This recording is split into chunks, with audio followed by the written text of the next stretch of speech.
तर बघा तुम्ही कधी पण. बरोबर.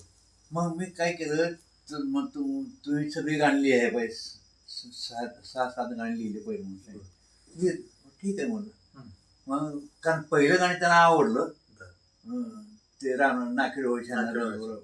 मी काय केलं माहिती आहे का, मी एक आमची मित्र मंडळी होती आणि एका ते हॉटेल, काय हॉटेलचं नाव पण मला माहिती आहे, त्या हॉटेलमध्ये बसलो होतो. तर ते पण माझं लक्ष सारखं दादाने मला सांगितले गाणे लिहा, आणि मला कुठलं गाणं लिहायचं कसं लिहायचं. पण दादाचा चेहरा बघितला की मला ते आठवते गाणं तसं लिहिलं पाहिजे. आता तुमचा चेहरा बघितलं गाणं कसं लिहायचं त्या पद्धतीने. बरोबर. मग आणि हा विनोदी माणूस. मग तिथं मला ते काय एक टाकी होती, टाकी अशी पाण्याची, आणि घमेल्यामध्ये पाणी पडत होतं, पाणी पडत होतं, टप टप.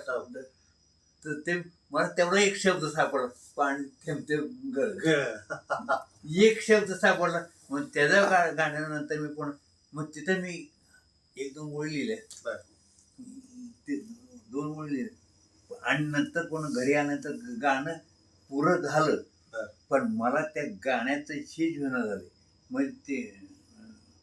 मग त्याला काय म्हणतात, गाण्याला ते ताकद मिळणं झाले. असं काय होत नाही. मग कसं लावणी लिहिताना सुद्धा वेगळं असतं.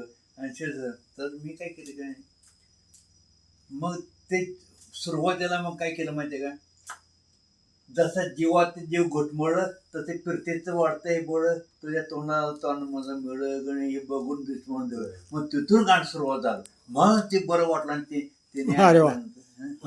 त्यावेळेला मग मी ते गाणं तयार केलं.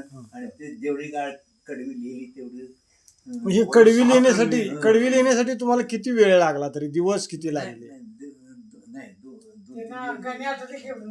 गेले की एका आणि मला सुरुवात भेटली की गाणं कधी पण सुरुवात पाहिजे. ज्यावेळी गाणं पूर्ण झालं, तुम्ही ज्यावेळी दादांना ऐकवलं त्यावेळी दादाची काय द्यायची? दादा